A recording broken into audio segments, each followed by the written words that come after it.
Guys, welcome back to the Slightly Ignorant podcast. Before we start today's episode, I just wanted to announce that our guest, Barry Bergman, will be holding a seminar in New York City for anybody that's interested in the music industry. His seminar is called Music Business Secrets You Can't Google. Why? Because you can't Google them. He's holding it on January 13th in New York City, and you can find out more by going to barrybergman.com. That's BarryBergman.com. Also, guys, if you like the content, please subscribe to our YouTube channels. We've been putting all the episodes there, clips from the episodes, more highlights, and all the videos that we've been working on. Also, we would greatly appreciate it if you guys could give us a review on Apple Podcasts by just looking up our podcast name, Slightly Ignorant. If you do listen, we would greatly appreciate it. It helps us rank a little higher. It just helps us, build out the podcast. So if you guys want to keep seeing that content that we're producing, give us a review, give us a thumbs up, share our videos, share our podcast. We would greatly appreciate it. And without further ado, here's our guest, Barry Bergman. Guys, welcome back to the Slightly Ignorant podcast. Today we're joined by a very special guest, Barry Bergman, president and founder of the MMF US. Inductee into the Personal Managers Hall of Fame, and he was instrumental in the launching of AC/DC's and Meatloaf's career, and countless others. You've done incredible things in a career spanning 40 plus years, and we're really happy to sit down here with you today and kind of just go through your story and Thank what you you've for your done. kind words. They mean a lot. Yeah, of course. So I guess we want to start from the beginning and find out, how did you get into the music industry? What inspired you to go into the music industry? What inspired me was when I was a kid, my father, who worked 7 days a week, took a day off and came to me and said to me, "Barry, I'm going to take you to the Alan Freed Rock and Roll Show." And Alan Freed was a disc jockey who was born in Cleveland and came to New York City on 1010 Wins at the time, which plays news now. It's all news. And Alan Freed was like a Swami, a Svengali. If he said something was going to be a hit, it was going to be a hit. And he was the first one that did a rock and roll show at a place called the Brooklyn Paramount. And I'll never forget, we went there at like 3 in the morning, 4 in the morning, and we waited online for hours to get tickets. I was, 10, 11, 12 years old. And that was the day that, launched my career, so to speak. Yeah. Because I looked at that stage and I said, one of these years I'm going to have somebody up there. I mean, this is what I want to do with my life. I was a music junkie. Every dollar or two that I got, I went out and bought a 45 back in those days. And I decided that this was what I wanted to pursue, that I was going to have somebody on those stages. And I also said I'm going to meet everybody up there, and I did. Yeah. I met most of them that were playing that day. And if people want to see photos from 50 years ago, 50-some plus years ago, you can go to my website, barrybergman.com, and in the media section, there's photos. Yeah. From back in, with Jerry Lee Lewis and Alan Freed and all of those other good people back in the day. It's amazing that at such a young age, you already knew what you wanted to do. Well, I was a music junkie. My life was my records. I'd go to school all day, and I'd come home, and all I did was listen to my music. And it was obviously my father was the catalyst, and that show that took me to where I am today. So from that day, you knew you wanted to be involved in the music industry. Right. The only thing is, nobody told me that it was going to take me 20 more years to get to my first job in the business. It didn't come easy. Did you have a traditional path into music? I don't think there's a traditional path into the music industry. I couldn't get in initially. I banged on every damn door, and nothing opened. And I decided, if I got to be miserable, let me make some money. Yeah. So I decided to go down to Wall Street and become a stockbroker. And I said, I'll do this for a year and see where it goes. But I didn't realize a year was going to be 7 years. Nobody told me that. And what ended up happening is while I was on Wall Street, I'm banging on doors after. I'd leave at 3 in the afternoon. The market used to close back at 3 in those days. I would run uptown and knock on everybody's doors and see if I could push my way through. And while I was doing all of this, I teamed up with a friend of mine, a dear friend of mine at the time, one of my dear friends, and we started a little production company, which I was financing with my Wall Street money. And we signed some acts. He was the creative guy, and I was the guy who ran the business. What was the name of this company? Free Enterprise Music. Mm-hmm. And and Barry Bergman Productions. That was the company. And we signed some acts back in those days, and that's really where I learned what it was about. And I would take those records and get in my car and drive from New York City all the way up to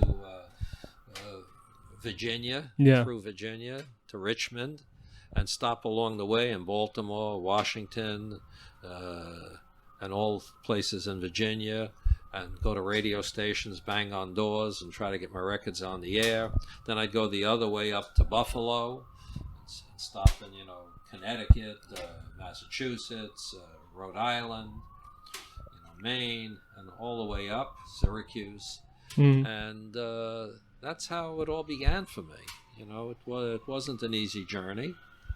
And I didn't end up getting into the business full time until 1975, when I got my first job at Edward B. Marks Music, which was an old line music publishing company. Which was dated back to 1894, was a family-run business. And they hired me. My friend got me in there, who I had the production company with. He was my boss at the time, and they hired me to help bring them into the modern age. And they had great copyrights, but they were all old. They all went back to Billie Holiday and all the Latin American stuff, Ernesto Lecuona, the theme from Mondocani Moore, and God Bless the Child, Terry Jacks. They had Seasons in the Sun, and they had a lot of great stuff, but they weren't in the modern age, and that's where they wanted to go. And my concept at the time was to develop, I said, let's sign singer-songwriters and develop them. Yeah. And, and my friend, he wanted to produce. That was his thing. And he worked at the company also. And we went ahead, and I was fortunate enough to, bring in AC/DC, and brought in Meatloaf. Brought in John Paul Young. The name may not mean nothing much to you, but the song was "Love Is in the Air," da da da da da da, which became a standard. We had Esther Phillips, What a Difference a Day Makes. We had stuff with the Ritchie family in the 70s there, when we came into disco. And this was all in your first few years? Yes. This was all, well, it wasn't actually my first few years, because my first few years was when I was on Wall Street and doing things independently. Right. And I was knocking on doors, and the first person I signed, when I went out, when I was doing my own stuff, was a fellow by the name of Richie Cordell. Mm-hmm. And he was a great guy, but he was, very heavily into hallucinogenic drugs, which didn't quite work for me at the time. And we were backed by a company called Pure Southern Music, who was still in business today. They gave me an office. They owned the copyrights. We owned the master recordings. And Richie went into the studio as an artist and a producer, and we recorded him. We put some records out, and we started a label called Streetcar Records. I we named it Streetcar because I thought we were going to take the industry for a ride. So Streetcar, naturally fitted it Yeah. at the time. And unfortunately, I learned a lot, but we didn't hit pay dirt. Mm-hmm. But that was the stomping grounds for learning everything. Mm-hmm. And Richie and I broke up 5 years later. And 6 months after we terminated our relationship, Richie went on to have 19 hits. Wow. He wrote and produced all the Tommy James and the Shondell hits. I Think We're Alone Now, Moni Moni, Mirage. Mm-hmm. He went on later to do Joan Jett's I Love Rock and Roll album, which sold millions. And we were out of touch for, 25 years until we had gotten back together through a mutual friend brought us together. And we had a dinner, and Richie had said to me at the time that one of his biggest mistakes is that our relationship broke up. Right. So, I was thankful to hear that, but Mm-hmm. I was very upset when it did break up. It was not a great ending. Mm-hmm. So you had to kind of hustle your way into the music industry, right? Well, my friend Teddy got me into Mark's music, and then we had Meatloaf, and we had the AC/DC, Yeah. and I believed in these acts to no end. And I'm somebody who can believe in something for more than 15 minutes. And I don't care what the industry thinks about anything. I care more what the public thinks, because it's the public that supports us, not the industry per se. So I wait for the public to vote, and until an act gets a chance to have the public vote, so to speak, by having a chance to, nowadays to stream the music, or back in those days to buy music or whatever, until that happens, I don't give up. I keep going. So how did you come across Meatloaf and AC/DC? Okay, how did you sign them? I'll tell you, it's been an interesting journey. Meatloaf came to me through somebody that was hanging out up at Mark's Music, a fellow by the name of Earl Schumann, who unfortunately is no longer with us. He was a great songwriter in his day. And AC/DC came to me through an affiliate of ours in Australia, J. Albertson Sons, who was an affiliate of Mark's Music in Australia. And I went to see Meatloaf at a tribute to Salute to Reno Sweeney's at Carnegie Hall. Meatloaf was playing there with, just with his partner, Jim Steinman, and Corey Dodd. Corey Dodd was singing behind him. Rory Dodd, not Corey Dodd, was singing behind him with Ellen Foley. And they played 4 songs at Carnegie Hall. He opened his mouth, and I said, I got to get this. He was great. Absolutely great. And You just knew right there and then. yes, and the songs were fantastic. I love the songs. And to me, it's all about, ultimately, it's about the songs. Yeah. And the performances. He was great. And AC/DC, when I came across them, what blew me away was their live performance. I said, this has got to happen. I didn't think they had the hit when I initially saw them, but I said, boy, they will come up with the hit. Mm-hmm. And they were one of the hardest working bands I ever met. I spent a lot of time with them early on when they came to America. I remember when they played for 5-10 people, and 10 people would become 20, 20 would become 40, and it just built. Yeah. So you had an eye and ear for talent. Yes. Yeah. You were able to recognize. Well, I've been a fan. Yeah. See, I never wrote a song, played a song. I don't sing, I don't write, I don't produce. So, I'm a fan of music. I never compare what I would do to what the talent is doing. Mm-hmm. And I think that's a big mistake that people in the business make. I tend to be objective. I have a feel for what works based on my own tastes. And I don't claim to know everything that's going on in the business, but the things I know, I really know. And the things I don't know, I don't claim to know. Very self-aware. Yes. I believe that's been a big help to me over the years. Yeah. So how were AC/DC and Meatloaf, I guess, how were their music received at the time? And nothing is ever easy at the beginnings of anything. Meatloaf was released on a company called Cleveland International through Epic Records, and it was run by a guy named Steve Popovich, who was a fantastic promotion man. And he was able to get the record going in Cleveland. I had built radio relationships in New York City, and we were able to get the record going in New York. Mm-hmm. And that's, basically was the beginning of the Meatloaf album. We sold, I think, 125,000 records, and I got a call one day from Don Dempsey, who was the then general manager of Epic Records, who was distributing the Meatloaf album. And he said to me, Barry, we're going to do better the next time. I said, Don, we're going to do better the next time. What about this time? I said, where are you? He said, I'm in my office. I said, I'll be there in 10 minutes. And I'll never And what forget. do you mean by that? How was the record performing? Well, the time? record performed well, but he felt 125,000 was it. Yeah. And the record had been out for how long? It was out for several months. It takes time to build things. Records don't happen overnight, not even today. Mm-hmm.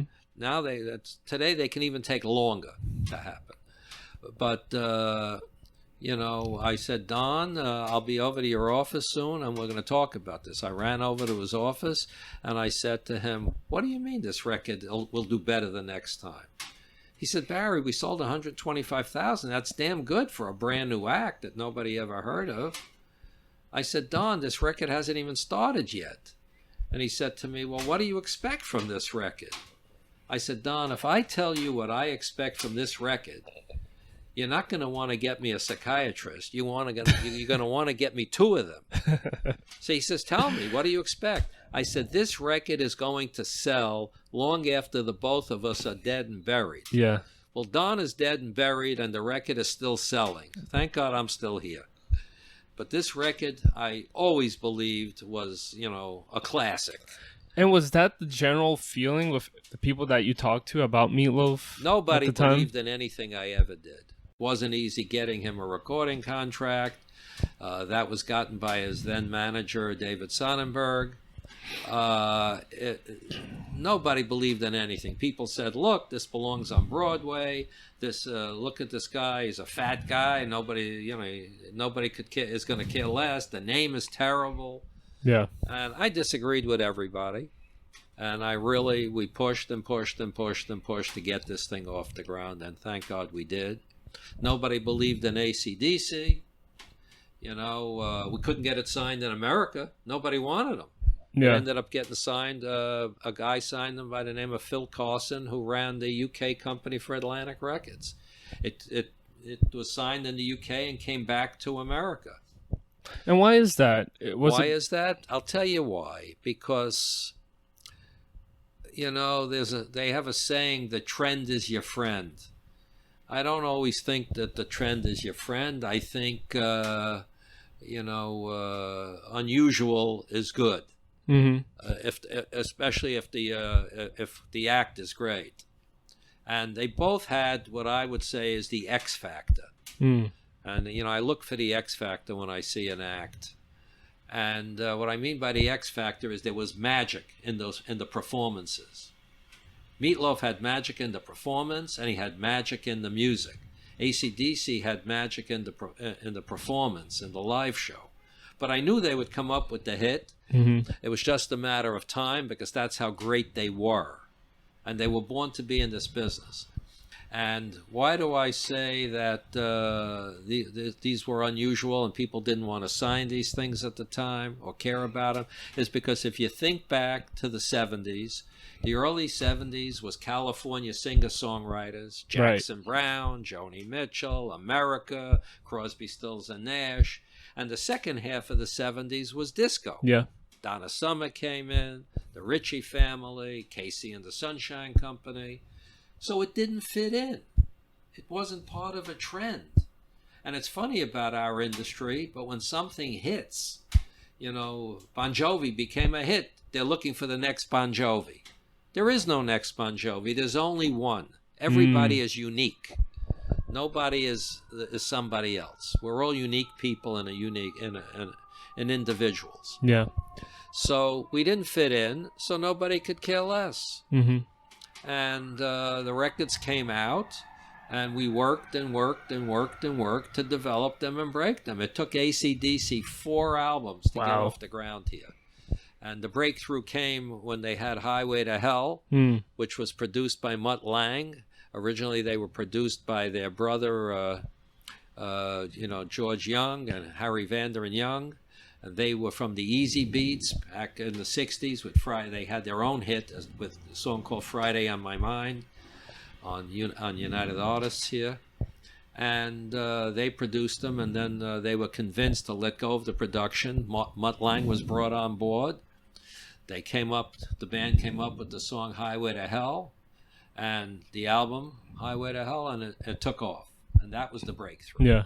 And it's a funny thing about life, but when you have your breakthrough, your catalog sells.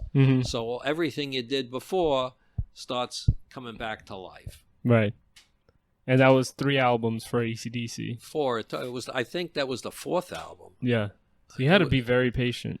Well, you have to be patient in life. Yeah. The longer it takes for things to happen, the longer you live. Look at everybody in the world who made it early in life. Elvis Presley, Michael Jackson. Everybody that achieves things early in life, usually they're not here long. Yeah. John Lennon.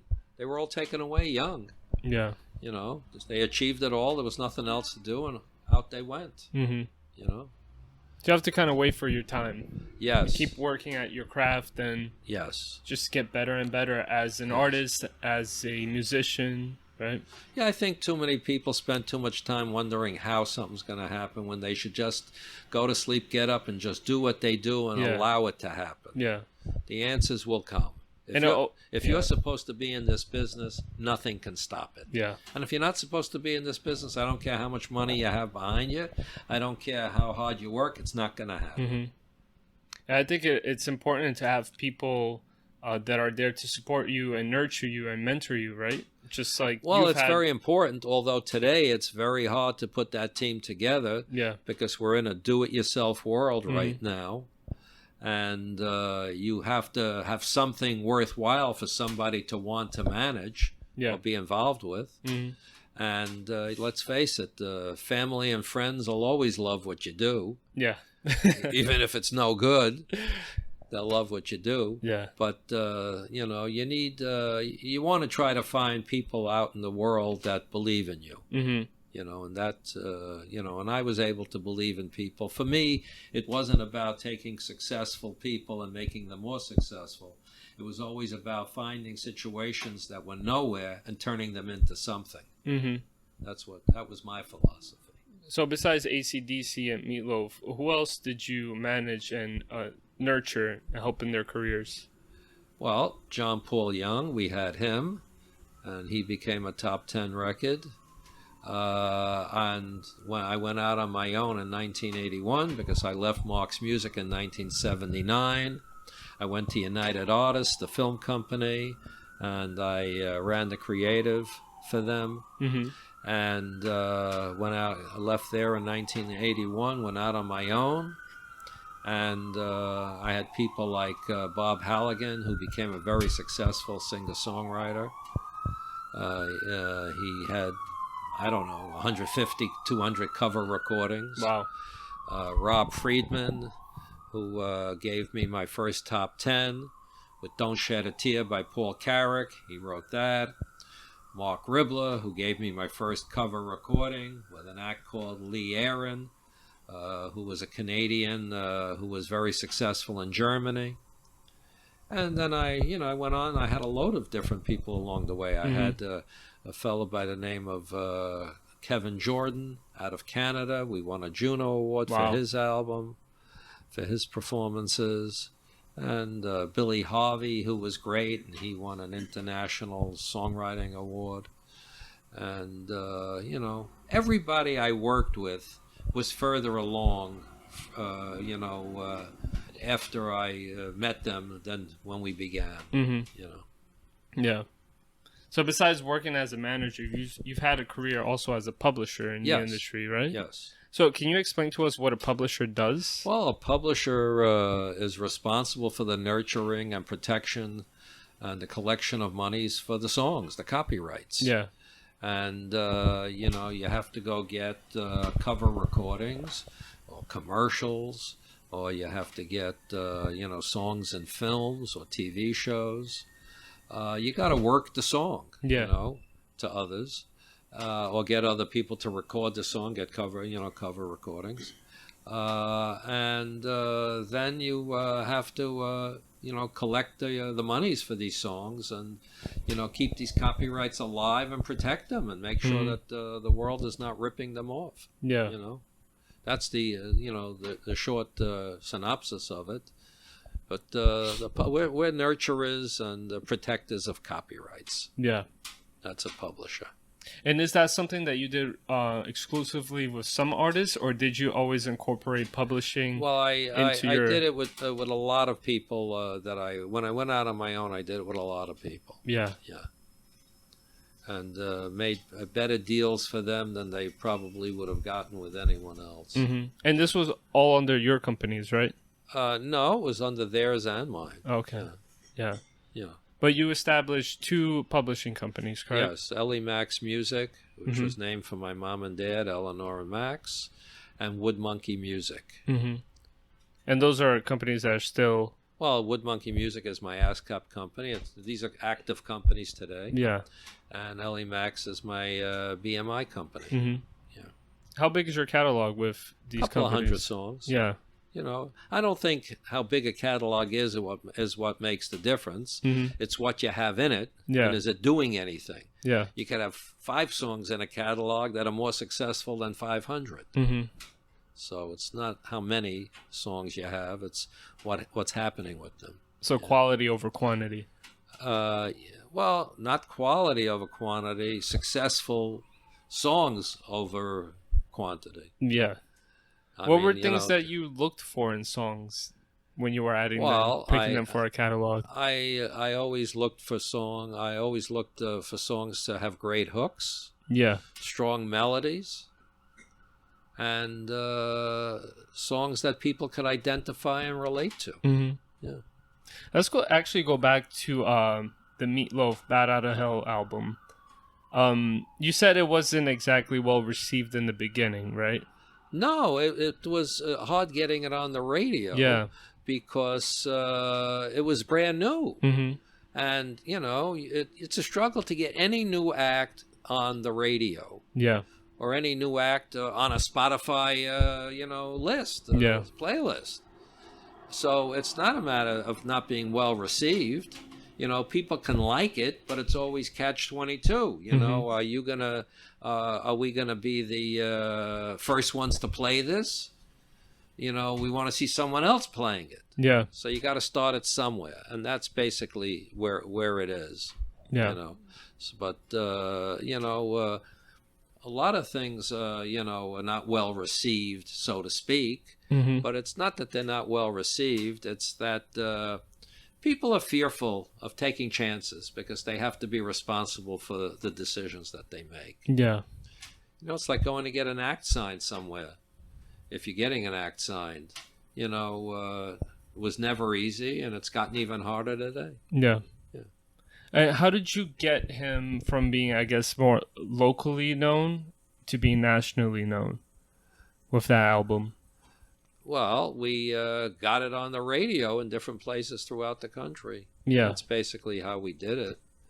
You know, the industry was, you know, radio centric back in those days. Mm-hmm. And AC/DC, you know, we couldn't get them radio play initially. So it was the live show that did it, and they were a working band, so they played and played and played and played. Mm-hmm. And that's how things happen, through continual playing. Yeah. How much impact do you think being in New York had in your career? Well, back in the day, it probably was good because New York was the largest market, Yeah. and the companies are all based here or Nashville or California or LA. Today, I don't think it makes a difference where you are, with communications being what they are. I think you can be successful from anywhere in the world. It Yeah. doesn't make a difference. But New York was definitely a hub back then. Back then, it was a hub Mm-hmm. and continues to be. Yeah. But, the three big hubs for music are LA, Nashville, and New York City. Yeah. Do you think it was important for your artists to have kind of a following in New York at the time? No. Mm-hmm. I think New York, you have to be careful where you would play. Yeah. I don't think you want to start out playing in New York necessarily, because if somebody saw you and you weren't good, you're over. You had a problem. You Too want to many start eyes on you. in smaller places. Yeah. Yeah. You don't want to be over before you begin. Mm-hmm. You want to start somewhere in the middle of the country. Well, it doesn't have to be the middle. It could have been Long Island. It could have been somewhere in Jersey. Yeah. But not New York City per se, or Los Angeles per se. Back in the day, how did artists get discovered? How did you find talent? Well, I think artists were discovered in different ways, but I found talent through people mentioning things to me and bringing talent to my attention. Mm-hmm. So you've done a lot as a manager and publisher in your career, but you've also been a consultant. And a consultant. Yeah, I've consulted, several people along the way. Mm-hmm. I consulted the first digital downloading company that was legitimate and fully licensed, which was eMusic. And what year was this? 1997. 1997, 98. There was about 6 or 7 employees there, and that was it. And they had changed their name to eMusic. I forget offhand what it originally was. I'd have to look it up. I've also consulted Sony Music of Canada. Yeah. Did that for 6 or 7 years. And then in 2001, I consulted a company that was originally called In Dimensions Entertainment Corp. It later became Official Community. It's a Toronto-based company. It's a brand management company, and I represented them for 14 years. Mm-hmm. And I helped bring in a bunch of the artists into the fold there. Yeah, what did they seek your advice on? Well, no, I was basically there to help build the roster of acts. Gotcha. To bring in the artists for them. Mm-hmm. And they are, a tremendous company. Yeah. It's called officialcommunity.com. Brand management company. So now getting back to whatever it is that I interrupted. Yeah. So I wanted to ask what inspired you to create the Music Managers Forum in the U.S.? Oh, okay. That's a good one. We came into 1990, I think it was. And I woke up, I went to sleep one night, and the hair bands were flying high. And I was, I had a lot of songwriters. My big thing was songwriters because I was a music publisher at heart. And I was a song guy. Yeah. And it was great because all these hair bands, they didn't write. Mm-hmm. They had great spandex, fantastic hair, generic vocals, but they didn't write. They had the look. They had the look, and they had the steps down, but they didn't write. So, I was able to get we were able to get a lot of songs recorded with these kinds of acts. Then we went to sleep one night. I woke up, that was over, and grunge came in. Yeah. And all of a sudden, we went from Warrant to Pearl Jam and Soundgarden and those kinds of acts. And those were more self-contained. And I was going through a rough time in my life. My father became very ill, wasn't doing well. And unfortunately, I lost him in 1991, and it was a rough period. So I was figuring, what am I doing going forward? And I said to myself, I guess what I want to do is some charity work. Let me give back. I said, the industry's been good to me. I've been living my dreams. Let me give back. And that was in 1992, around there. And then, so I was thinking about that while I was, trying to regroup and reorganize everything else I was doing. And a friend of mine at the time, Lisa Schmidt, called me up, and this was in 93. And she says, Barry, there's a group of guys coming in from, a group of people coming from the UK. And they started this organization, the International Managers Forum out in the UK. And they're going to have a meeting in New York. Why don't we go to that meeting? So I said, of course, let's go. We went to this meeting, and there's 400 people sitting in the ballroom at what was the Americana Hotel on, I think, Broadway and 52nd Street. Mm-hmm. And, 7th Avenue, 52nd Street. And I'm sitting there, and everybody's talking from the dais from the UK about everything that they're doing in the UK and how it would be great if we can get something going in the United States. And people are sitting in the audience saying to them, raising their hands and saying to them, how about, can you teach us what to do? Can you tell us how this starts? How can we do something? And, I was hearing all of this stuff. Meaning, what were the issues that were coming up? And I don't topics? remember the specific topics. Yeah. But I do remember people, being uncertain as to what to do and how to do it. And I'm sitting there thinking this thing through, and it sounded really, really good to me. And it sounded like something right up my alley. Yeah. So I ended up raising my hand, and I said, they recognized me, and I said to everybody sitting there, I said, I'll tell you how this works. Everyone who's interested in doing something, give me a business card, and I will contact you in 2 to 3 weeks, and that's how it begins. Very simple. And then we'll meet and get together and, see what we want to do to make an impact and get something going. And everybody, I got 35 business cards, which I thought was terrific. But I told everybody, and you'll probably never guess why I said I'll call you in 2 to 3 weeks. Why? Why? I'll tell you why. I wanted to see who was real 3 weeks later. When you're sitting in a revival meeting with 400 people, everybody's excited. Yeah. When you have that crowd mentality. Uh-huh. Who's excited 3 weeks later? That's my point. take on it. Yeah, Who's yeah. excited 3 weeks later? Right. And I'll tell you, I called all 35 people, and 2 were real. Oh, wow. 2 out of 35 were real. And then I called some friends of mine, and we started this thing. Mm-hmm. It was called the International Managers Forum. So 4 or 5 of you.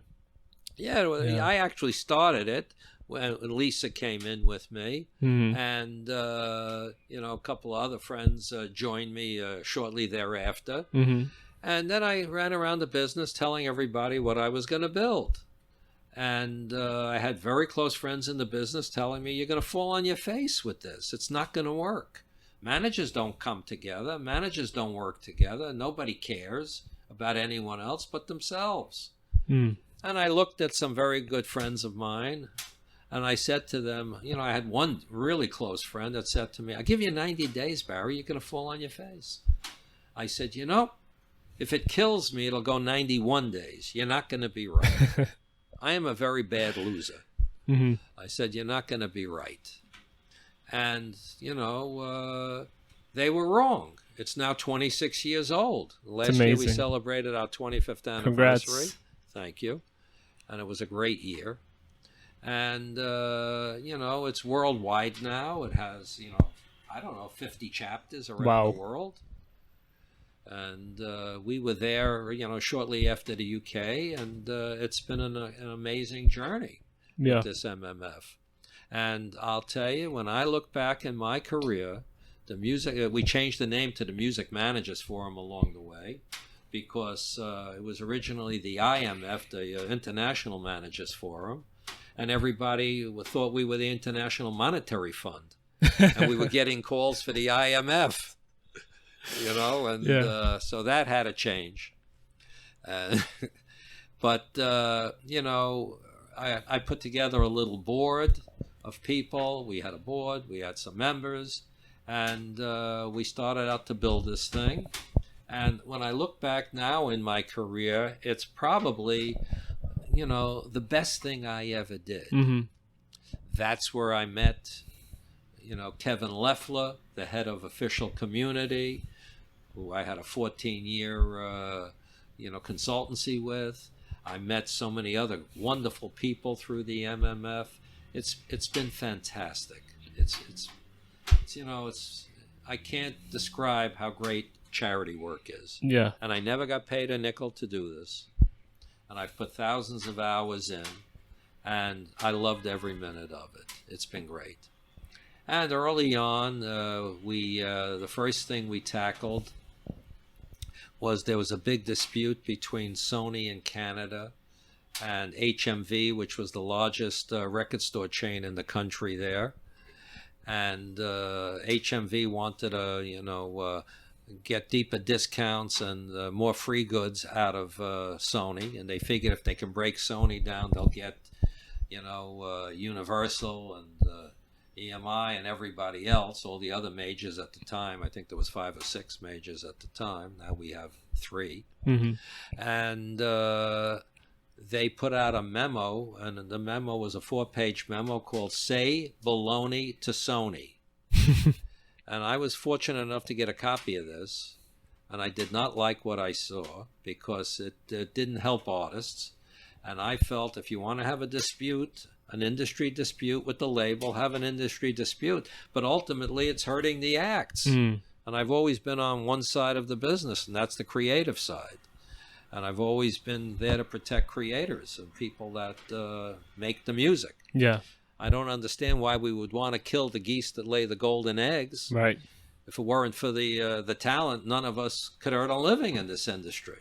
Yet, this industry continually attacks. So we had this big issue with HMV, with Sony, when they came with that memo, Say Baloney to Sony, because they wanted to hold Sony up for deeper discounts and more free goods. Yeah. And the way, and I was very disturbed by this whole thing, because at the end of the day, the labels weren't going to give them anything. It was going to come out of the pocket of the artists. And ultimately, the managers would make less. And I was never put up with that. So we sent a letter to, HMV, asking them, what's going on here? How is this affecting artists? Because they were doing things that were just absolutely amazing. They took all Sony product out of the windows. They took them off the listening posts. They took the videos off the video posts. They didn't order any new acts, and they put the hits in the back of the store. Oh, wow. This was really, they were really trying to hurt Sony. Yeah. But they were hurting me personally at the time because I had my act Keven Jordan on Sony. And we were one of those blessed acts to be in the window. Yeah. And all over the place. And now we weren't. Mm-hmm. I wasn't too happy. Well, and this was going on for how long? Oh, this went on for, a couple of months. So we put Sony on notice. We put HMV on notice in writing as the managers for them. And, Paul Alofs, the then president of HMV, came back with a cryptic response, which was unacceptable. And I'll never forget, I called him up and I said to him, tell me, how is this benefiting artists, what you're trying to do here? I don't care if you have a problem with Sony and you want to have a personal industry dispute with them, but not where it's going to hurt us and hurt artists. I said, that doesn't work. So he said to me something like, I'm a bad guy. I said, well, I'm looking for the good guy in you. I'm looking for the good guy because I believe he's somewheres within. He said, no, I'm a bad guy. Wow. So I said, okay. I said, I'll tell you what. If you don't straighten this thing out, I'm going to give you till a week from Friday to straighten this out. And he said, what? Is that a threat? I said, no, I'm not threatening you. I'm promising you.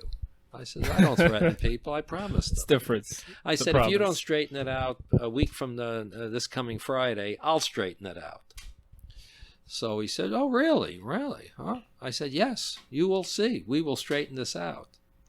And all of these stores, throughout Canada and throughout America and everywhere, basically, they all want to be artist friendly, because they all have young people that were working in them, young people are all, supportive of the acts.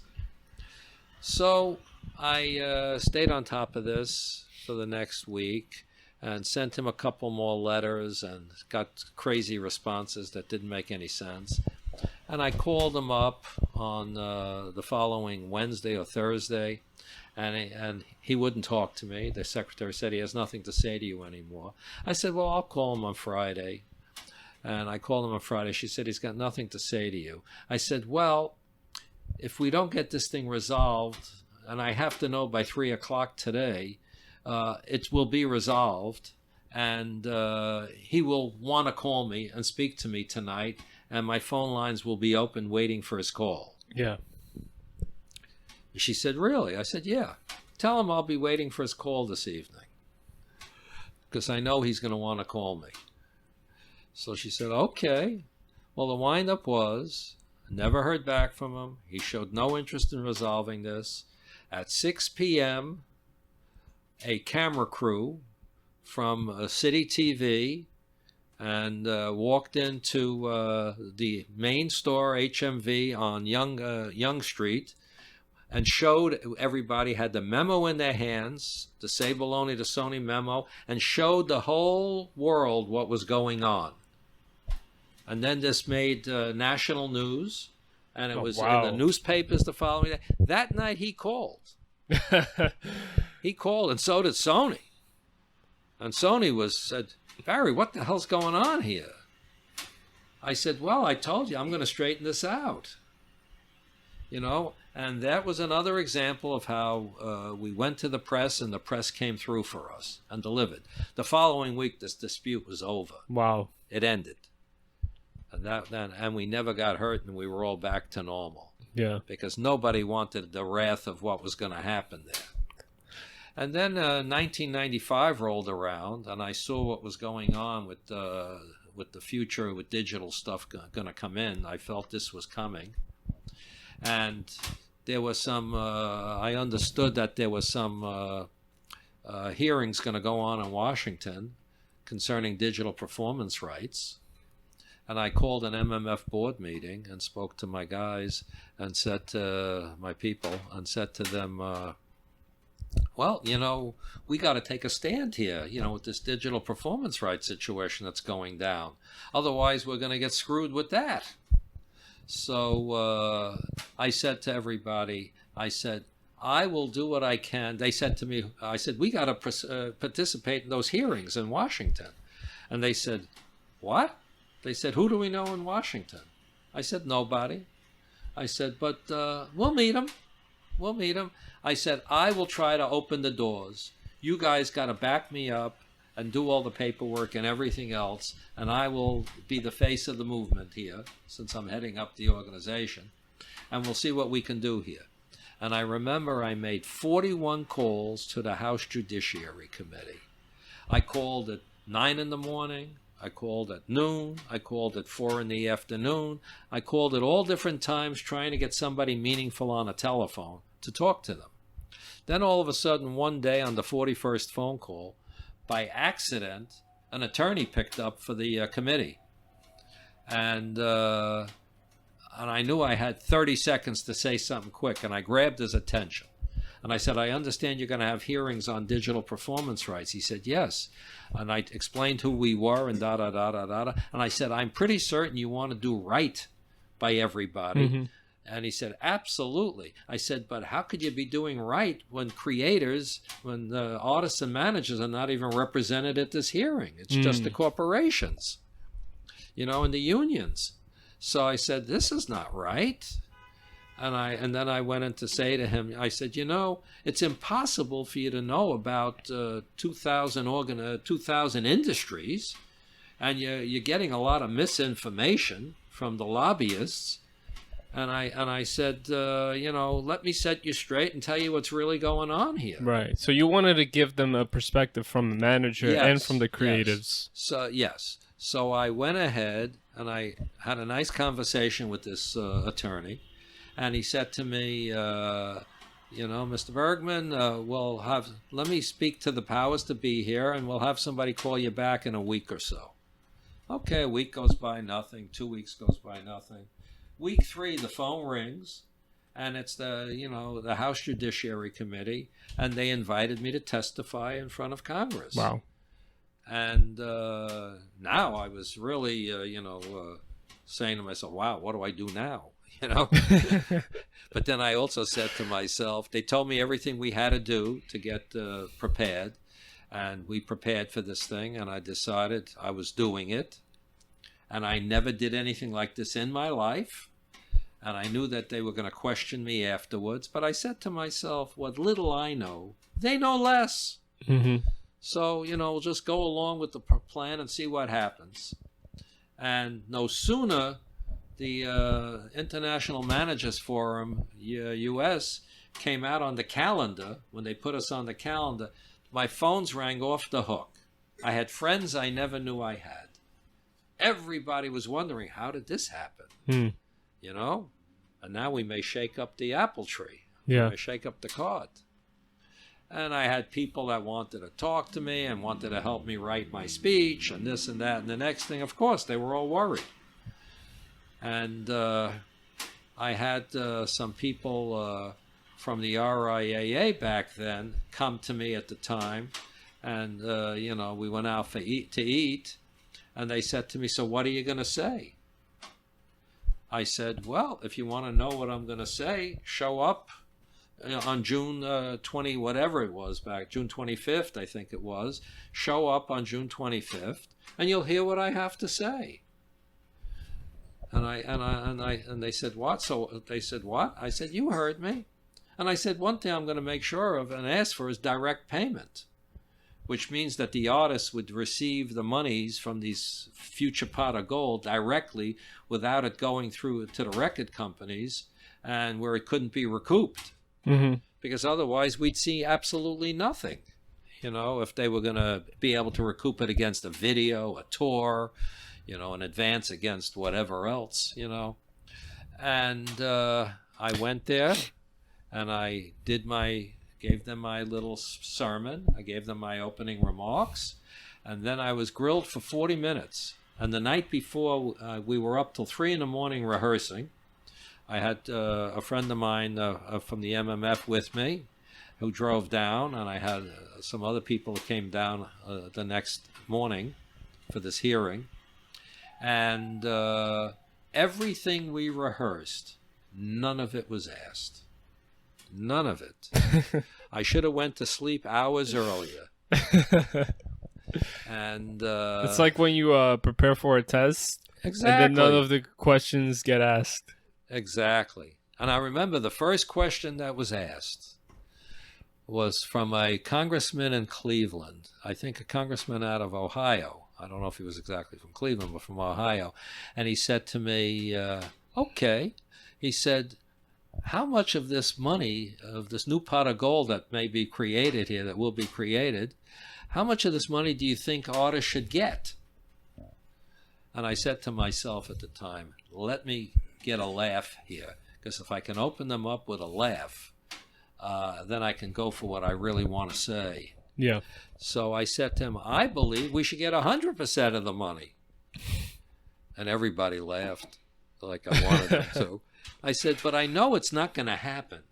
So what I think is fair is that creators get half and copyright owners get the other half. And ultimately, that's what happened. Wow. When Bill Clinton signed this thing into law November 1st of 1995. And we ended up getting 45% for featured performers, 2.5% for background singers, and for after, and 2.5% for musicians. And it was a victory. And I spent 7 years after that working on getting direct payment. And this whole thing came into being when Sound Exchange came along in 2001, I think it was, 2000 or 2001. And we ended up getting, we had to work that situation over to make sure that we got direct payment, and because I woke up one day and I said, we're going to have to build another organization to compete with Sound Exchange. Yeah. Because they were funded by the recording industry. So they were worried about the labels. They weren't worried about the creators. And unfortunately, we had the tech bubble at the time. And Wall Street, there was no money to be gotten because there was a tech implosion. And the windup was that we maneuvered and maneuvered and maneuvered to finally get direct payment, which we got. And I'm proud to say and honored to say that I'm a signatory on that agreement with Sound Exchange. That's amazing. With the labels. Yeah. And this was for streams, this digital... would be for everything digital going forward. Yeah. There was no streams at the time. It was digital radio. It was internet radio. And there was no Spotify, Apple Music. Apple didn't come into being until 2003. Yeah. And I was there long before Apple, but I saw them coming. I saw these things coming. Yeah, you had some foresight. Yeah, and because I saw the industry changing. And I believe the industry created Napster. Because if you don't want to give people what they want, they're going to go get it themselves illegally. Yeah. Was like with Prohibition in the 20s. When, if somebody wanted to get a drink, they were going to get it illegally. They would find alcohol somewhere. Yeah. Get it under the table. And I remember, I'll never forget this, I remember when I represented eMusic, which was originally, I just remembered, which was originally Good Noise. The company was called Good Noise. I like that name. They asked me if I can go get major label content. And they said, I was told by Gene Hoffman, the then president, the then head of the company, who was 23 years old at the time. He said, Barry, I'll give you a blank check. Take meetings. I said, what's a blank check? He said, $100 million. I said, what? He said, yeah, $100 million. Go get me major label content. And I took meetings at Sony. I took meetings at Warner Music Group. And I took meetings at EMI. We took meetings. Couldn't get a song. Couldn't get one song. Wow. They figured if I'm offering them millions of dollars, it must be worth more.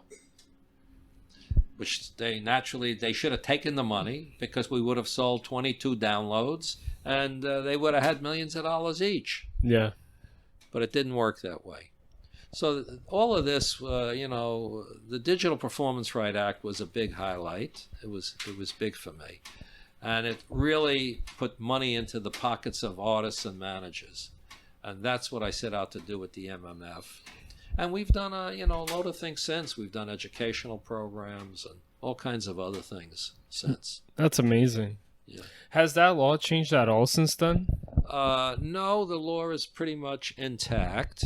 Yeah. It's going to change now. We have the Music Modernization Act, so a lot of things are going to change. We're going to get a worldwide database, and we're going to get a bunch of other things, and it's going to all be very positive. That's something the MMF is currently involved in? Well, we're all involved in that. The whole industry is involved. Yeah. Yeah. So, which is good. That's amazing.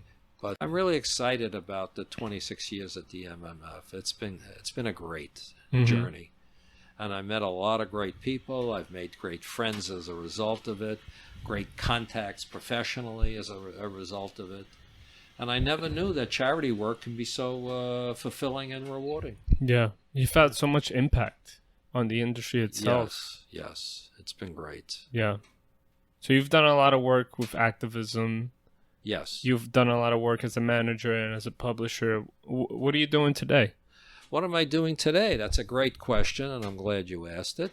I decided 2 years ago that I was going to start to wind down my management and music publishing business because I had done it for, 40 years, almost 40 years, and I got tired somewhat, I still have one client, Tim Morris Lane, who I'm really excited about. He's a young man of color who sings and speaks in 5 different languages. Wow. And it's pop music, and he's great. And I'm hoping that in the next while, you're going to see some things happen with him. That's amazing. What languages does he sing in? He speaks English, French, Japanese, Spanish, and Arabic. Wow. And he's not born in any of those countries. He's from Cleveland, Ohio. That's amazing. Yeah, so we'll see what happens with that. I'm very excited about him. But, other than that, I decided to wind down a lot of things. And things were going by attrition anyway. I had represented people for a lot of years.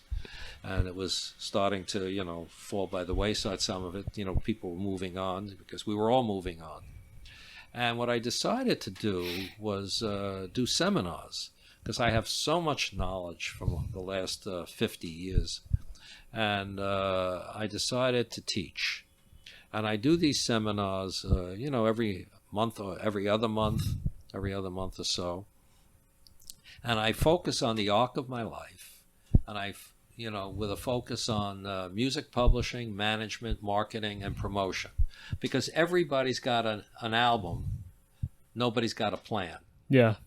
Nobody knows how to take this stuff and turn it into, and to monetize it into something. Everybody's got songs, right? Everybody's got songs. And everybody's got great songs. I've never had anybody call me up and say, "Oh, I got a lousy record. Can you help me?" It's always, I got the greatest album going, And I really focus on, trying to make a difference here. I charge $180 for this. It's scheduled to go from 7 to 10 p.m. the day we have it. It usually goes to 11:30. Mm-hmm. I have a guest speaker. I bring in an attorney friend of mine who talks about the protection of copyrights and brands and trademarks. And it's been a fabulous experience. Yeah. And everything I thought about this seminar, I was wrong. Mm. I thought that the audience would be 20-year-olds, who are aspiring artists and, young people who are aspiring artists, producers, whatever. And I was wrong. It's 20 to 65 years old. I've had people come from all ages and all demographics. And I thought that it was going to be people from the tri-state area, New York, New Jersey, Connecticut. They come from all over the world. Mm. I've had people here from Austria, from France, from the Wow. UK, from Canada, from everywhere in the country, in the United States. And it's been an amazing experience, and it allows me to, I stay current, so I know what's going on. And the stuff that I teach is not stuff from 40 years ago. It's stuff that's relevant today. Yeah. And I teach it stuff from experience of things that I've done that still work. Mm-hmm. And I call it music industry secrets you can't Google. Why? Why? Because you can't. Because you're not going to find the answers to what I'm going to teach on Google. Mm-hmm.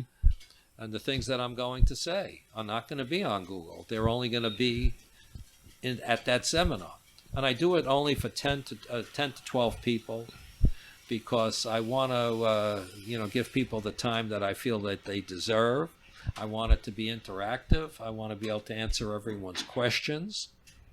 And, I want people to really walk out from that seminar and say, wow, this was great.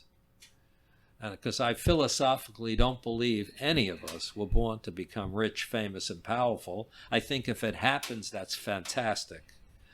But I think we're all born as, to evolve as human beings. Yeah. And if the great stuff happens and we get lucky and fortunate, I think it's great. But what people don't realize is, this business called show business is not made up of multi-millionaires. It's not made up of superstars. Most of the people in it, whether they be producers, songwriters, recording artists, etc., are people that earn a living. Superstardom is reserved for a fraction. A fraction of the people doing it. Would you say the 1% or? Less than 1%. Well, it's probably maybe a couple of percent. I don't know. Yeah. But it's not as big as everybody thinks. And just because you get a record deal doesn't mean you're becoming a star. Mm-hmm. It just means you have a record deal. They've signed more people over the years that didn't make it than did. You know, it's a law of averages game. It's to keep stuff into distribution pipeline. But I do believe that major labels do help one become a superstar, because they can do one thing that nobody else can, and that is that they can they can control major media. They can put you on a bunch of TV shows in the same week. They can put you all over what's left of radio. Mm-hmm. And Sirius XM and all of that good stuff, and because they have the resources and they have the wherewithal to pull it off. They have the influence. Yes, they're consistent. They're around all the time. Yeah. You come along with a record, you're a one-shot deal. Mm-hmm. You may be here this week, on the next. So do you think they've adapted well to the new the age? business is turning up now. Mm-hmm. Streaming is, I believe that streaming is becoming, a lot more powerful and successful. And I believe the business is going forward. Mm-hmm. I don't believe it's going backwards. And one thing I will say to everybody that's listening to this, I'm sure everybody subscribes to things, whether it be, Apple Music or Spotify or Amazon Prime or Netflix or I Hulu. love Spotify. Yeah, I love it. We all love Spotify. Spotify is the leader. Yeah. But, the thing that I'll often say to people is, great, you subscribe to a bunch of things. Why aren't you a subscription service? And that's something we teach in this seminar. We're going to teach people how to become a subscription service. Interesting.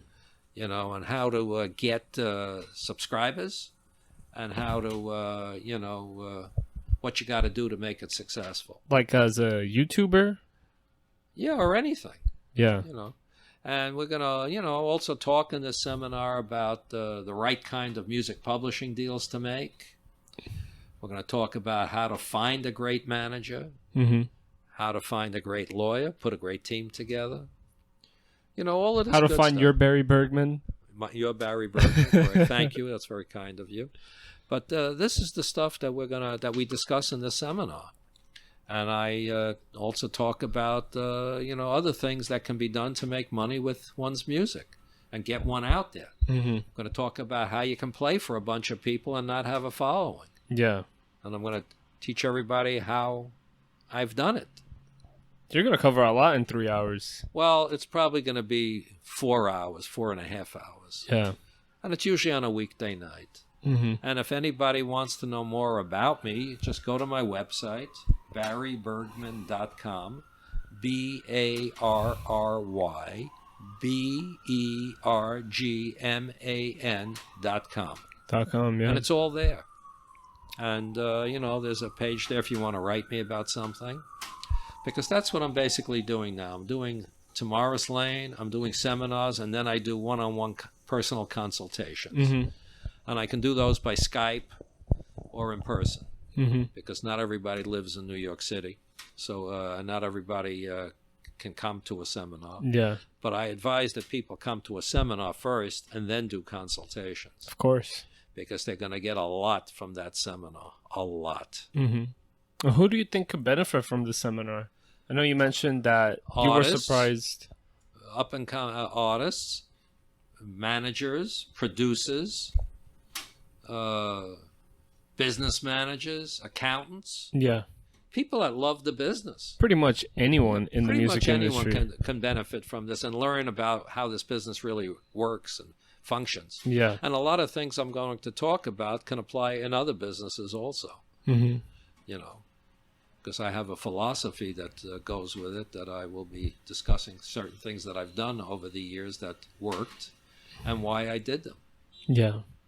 Yeah, you've had such an amazing career spanning the last 40 plus years.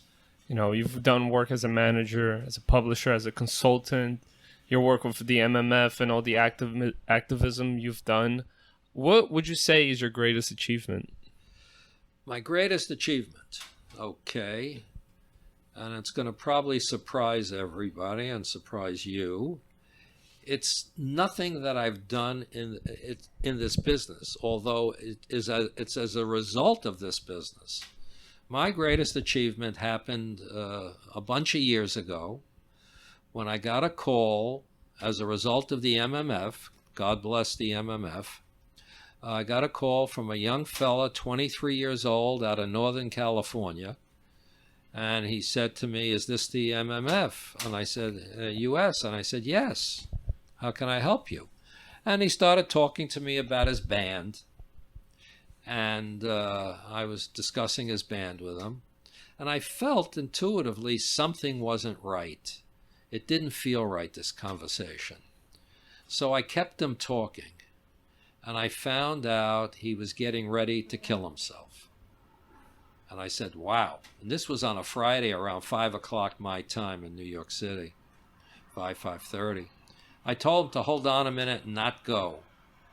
And I called ahead and I canceled out my Friday night because I didn't know how long this was going to take.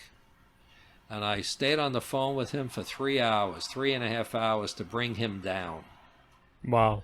And I found out, that his band was falling apart. He had a blowout with his mother and father. You've never met this person? I hadn't met him. It was the first time I ever spoke to him. Did not know him, anything about him. And I found out also he broke up with his girlfriend that week. So the world was falling apart. And I understand it when you're 23 years old and all of these things happen in the same week. Your band is falling apart, your mother and father, you have a blowout with them, and who knows what went on with that. And your girlfriend you break up with, that it's very traumatic. But I spent the next 3.5 hours trying to talk him down. And fortunately, I got lucky and was able to succeed. And to me, that was the greatest achievement of anything I ever did. I don't think I'll ever do anything that can top that one. And when I had a birthday party 5 years ago, because he stayed in touch over the years, I haven't heard from him recently. But when I had a birthday party 5 years ago and I was talking to him, he said, "I need a favor." And I said, "What's that?" And I had since met him. I met him years later, years after the incident. He came to New York and we got together, and it was an emotional evening. And so, like, getting back to what I was saying, when I was having this big birthday party 5 years ago, he, when I was talking to him, he said, I need a favor from you. I said, "What's the favor?" He said, "I'd like an invitation to this birthday party." And he flew in. He was living elsewhere at the time. He flew in and spent the weekend and came to the birthday party and told everybody what had happened, and it was mind-blowing for me. It was a very emotional night because he said he wanted to meet my friends and tell them who I was. And, I don't think I'll ever do anything in this life that will top that. That's amazing. I thought I was at my funeral that day. Yeah. So that's the highlight of my career. Saved another life. Yeah, that's the highlight of my career. And, what else can I say? Yeah. I think it just speaks volumes to the person that you are and why you've been able to nurture so much great talent as a manager and publisher. Well, I appreciate that. I genuinely care about people. Yeah. That's the bottom line. Mm-hmm. What advice would you give for someone that wants to follow in your footsteps, maybe as a manager, publisher, or even as an artist? Okay, that's a good question. I think the advice I would give to people is if you've got the passion, don't let the negativity of the world bring you down. If you walk out of the building wherever you are and you tell people what you want to do, they'll give you 50 reasons why it won't work. Yeah. Nobody's going to say, "Oh, that's a great idea, go do it." If you tell your family you want to be in this business, they'll laugh and think that you're kidding around and you're playing a game and a joke. But I never allowed the negativity of others to affect what I was thinking. I always set out to do what I wanted to do, and I really didn't care what others were thinking. Because the bottom line is very simple. If you're meant to be successful in this business, you will. Mm-hmm. And if you're not meant to be successful in this business, you won't. And if you're meant to be successful, as one might say, how are you going to know if you're meant to be successful? Well, you'll get up every day, do what you do, and work towards your goal, whatever that might be, and you'll get affirmations along the way. You'll get, you'll take little steps, and you'll get some feedback along the way that you're doing something right. Mm-hmm. But nobody was ever going to tell me it wasn't going to happen. I would have never given up. And I think, you can make every mistake that exists. And I've made plenty of mistakes over the years.